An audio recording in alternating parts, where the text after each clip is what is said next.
నిర్గమకాండము మొదటి అధ్యాయము మొదటి వచనం. ఐగుప్తులోనికి యాకోబుతో వచ్చిన ఇశ్రాయేలీల పేర్లు ఏవనగా రూబేను, షిమ్యోను, లేవి, యూదా, ఇశ్శాఖారు, జెబూలూను, బెన్యామీను.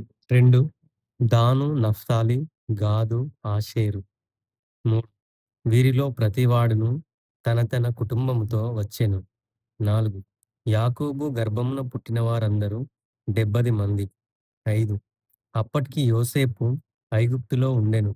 6 యోసేపును అతని అన్నదమ్ములందరును ఆ తరము వారందరును చనిపోయిరి. 7 ఇశ్రాయేలీలు బహు సంతానము గలవారై అభివృద్ధి పొంది విస్తరించి అత్యధికముగా ప్రబలిరి. వారున్న ప్రదేశము వారితో నిండి ఉండెను. 8 అప్పుడు యోసేపును ఎరుగని క్రొత్త రాజు ఐగుప్తును ఏలనారంభించెను. 9 అతడు తన జనులతో ఇట్లనెను, ఇదిగో, ఇశ్రాయేలీలు సంతతి అయిన ఈ జనము మనకంటే విస్తారముగాను బలిష్టముగాను ఉన్నది.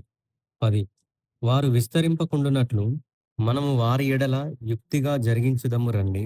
లేని ఎడల యుద్ధము కలుగునప్పుడు కూడా మన శత్రువులతో చేరి మనకు విరోధముగా యుద్ధము చేసి ఈ దేశంలో నుండి వెళ్ళిపోదురేమో అనెను. 11 కాబట్టి వారి మీద పెట్టిన భారములలో వారిని శ్రమపెట్టుటకు వెట్టి పనులు చేయించు అధికారులను వారి మీద నియమింపగా వారు ఫరో కొరకు ధాన్యాదులను నిల్వచేయు పీతోము, రామేసేసను పట్టణములను కట్టిరి. 12 అయినను ఐగుప్తీయులు వారిని శ్రమపెట్టిన కొలది వారు విస్తరించి ప్రబలిరి గనుక వారు ఇశ్రాయేలీయుల ఎడల అసహ్యపడిరి.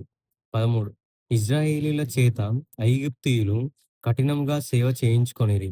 14 వారు ఇశ్రాయేలీయుల చేత చేయించుకొనిన ప్రతి పనియు కఠినముగా ఉండెను. వారు జిగట మంటి పనిలోను ఇటుకల పనిలోను పొలములో చేయు ప్రతి పనిలోను కఠిన సేవ చేయించి వారి ప్రాణములను విసిగించిరి. 15 మరియు ఐగుప్తు రాజు షిఫ్రా పూయా అను హెబ్రీయుల మంత్రసానులతో మాటలాడి 16 మీరు హెబ్రీ స్త్రీలకు మంత్రసాని పని చేయుచు వారిని కాన్పు పీటల మీద చూచినప్పుడు మగవాడైన ఎడల వాని చంపుడి, ఆడుదైన ఎడల దాని బ్రతకనీయుడని వారితో చెప్పెను. 17 అయితే ఆ మంత్రసానులు దేవునికి భయపడి ఐగుప్తు రాజు తమకు ఆజ్ఞాపించినట్లు చేయక మగపిల్లలను బ్రతుకనీయగా. 18 ఐగుప్తు రాజు ఆ మంత్రసానులను పిలిపించి, మీరెందుకు మగపిల్లలను బ్రతకనిచ్చితిరి? ఈ పని ఎలా చేసితిరి అని అడిగెను. 19 అందుకు ఆ మంత్రసానులు, హెబ్రీ స్త్రీలు ఐగుప్తు స్త్రీల వంటి వారు కారు, వారు చురుకైన వారు. మంత్రసాని వారి యొద్దకు వెళ్ళక మునుపే వారు ప్రసవించి ఉందురని ఫరోతో చెప్పిరి. 20 దేవుడు ఆ మంత్రసానులకు మేలు చేసెను. ఆ జనము విస్తరించి మిక్కిలి ప్రబలెను. 21 ఆ మంత్రసానులు దేవునికి భయపడినందున ఆయన వారికి వంశాభివృద్ధి కలుగజేసెను. 22 అయితే ఫరో హెబ్రీయులలో పుట్టిన ప్రతి కుమారుని నదిలో పారవేయుడి, ప్రతి కుమార్తెను బ్రతకనీయుడి అని తన జనులందరికిని ఆజ్ఞాపించెను.